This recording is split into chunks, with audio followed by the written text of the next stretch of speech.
SEC, and now Kirk McNair covers Alabama for 247 Sports. Kirk, how much fun did you have last week?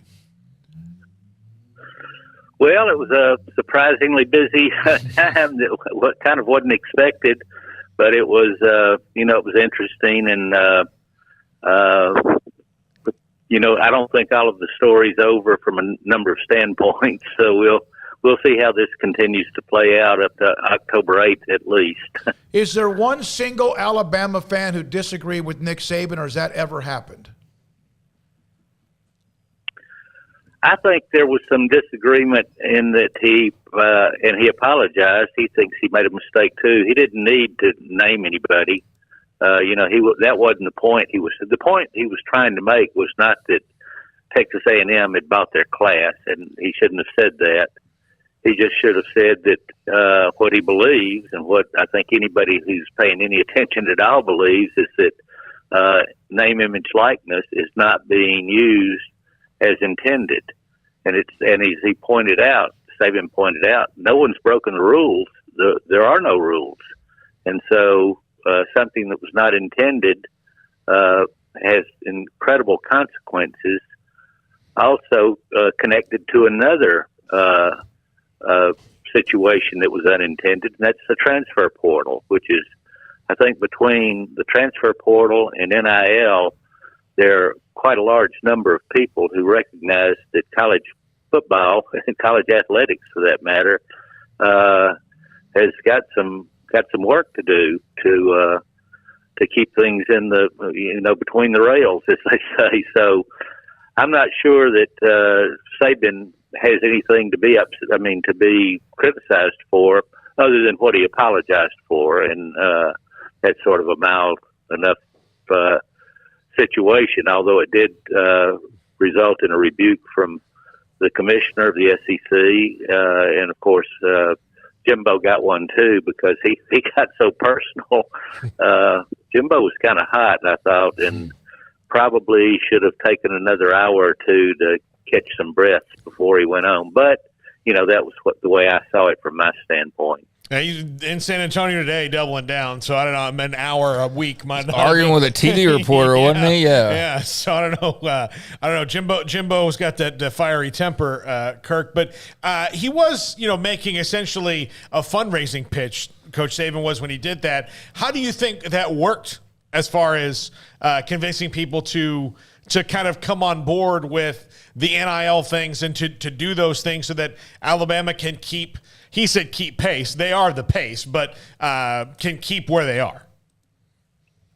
Well, yeah, you say they're the pace, but Alabama's not one of the richest states in the union by any means, and Texas is, and other states are too. There are a lot of states that have, major corporations or some other, last time I checked, oil was $1.07 a barrel. That's 107 a barrel. Excuse me.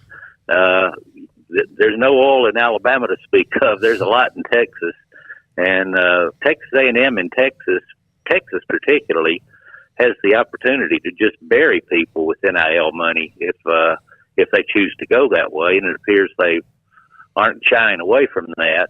In fact, they really fired the first salvo, I'd say, in this using NIL money. Whether it was called that or not, for recruiting purposes, when they came out with that, and I don't want to get the numbers wrong, but I think it was like the top 16 offensive linemen would get $50,000 each.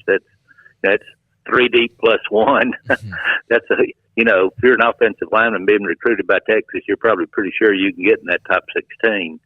So I would say that it's just right now, with the NCAA pretty much neutered, it's a situation that someone's got to figure out. And Nick Saban said he admitted he wasn't the person to do it. But some people say, well, the Congress has to do it. And, I think in a lot of places in this country, there's a great fear of Congress getting involved in anything. So the NCAA doesn't seem likely. I know that Gene Smith, the AD at Ohio State, who I don't always agree with by any means, and I'm not sure I agree with this either, but he recommended the college football playoff take it over. I'm just not sure how it's going to work out. But it's something that weighs heavily on Nick Saban's mind. And even though he has pointed out, particularly the transfer portal, the rich get richer. Thousands of kids enter the transfer portal, and only a few of them get taken out to another school. Now, but a lot of those are walk-ons who haven't, it's not like they threw away their scholarship, but some did. And it's just not, it's not the best thing. It's a way for some schools to rebuild their rosters, people that are way, way down. I remember one of the schools out west said they weren't even going to recruit high school kids. They were just going to, build their roster every year from the portal, which, that's probably a step below rebuilding with junior college players. I mean, it's a risky business. It might work some years and be a disaster other. So it's hard for me to separate NIL and the transfer portal right now because they seem to have merged into a bad situation. Kirk, we're going to have SEC spring meetings here in the next couple of weeks, and I would imagine that, when Saban gets his turn in front of the mic and Jimbo gets his turn, that's obviously going to be a topic of discussion, and how long until they just shoot it down and people move on, who knows. But outside of Jimbo versus Saban, what is your biggest question right now, if you could ask one to Saban about Alabama football heading into next year? Well, it wouldn't be quarterback. Probably who are you going to throw the ball to? Everybody's gone. They've all gone to the NFL. So that's got to be rebuilt. But, of course, what he did is he went in and got 2 transfers immediately. And that's the way he has sort of shored up that wide receiver position the last couple of years. He lost his top running back. He got one from Georgia Tech, who had a tremendous spring game. So I'm not sure that I'd ask him worry too much about his football team. He's got pretty good players back at just about every position as far as I can see. And I guess, how's your golf game, Coach?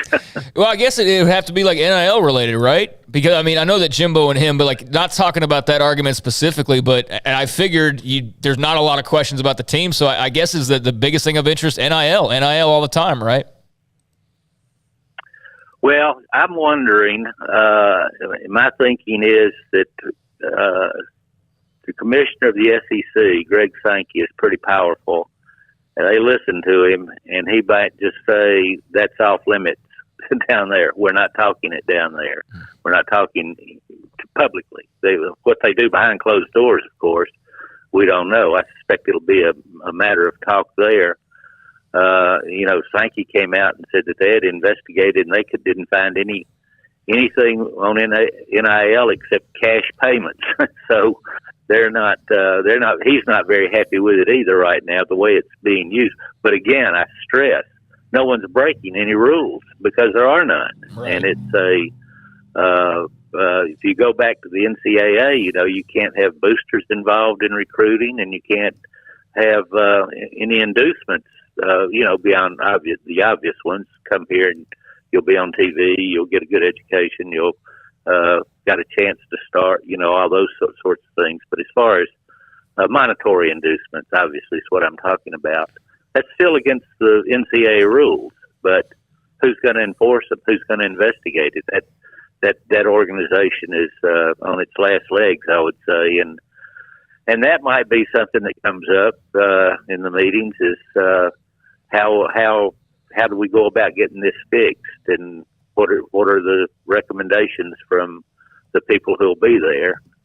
I can't say that for sure. They've also got to look at, Oklahoma and Texas are coming into the SEC in 2 or maybe 3 years, and that'll be a 16-team league that's got to be worked out. The NCAA did do away with having to have divisions, so at least the SEC won't be stuck with 2 big divisions that in which people never play each other, go there are examples of people that have gone 11 years between games in the SEC with 14 teams. So they've got things to do, and of course, the one thing they'll be doing is they'll be splitting up another big pie and making every SEC team rich again, or richer, I should say. So it's always a busy. Well, it's not. It's not always a busy time at the SEC meetings. It's mostly relaxation and here's how big a check's been deposited to your account, and a few little they play a little golf down there. The families are there, so it's a different time, I think, this year than it's been in the past. There's a lot of business to be taken care of. Kirk, thanks for your time. We appreciate it. Hopefully have you on maybe as we get closer to the season. Thanks for your time. Kirk McNair covers Alabama for 247 Sports on the week that was as an Alabama beat writer last week, and also touching up on Alabama, their depth chart and roster and many things also with the SEC. One thing about when the Big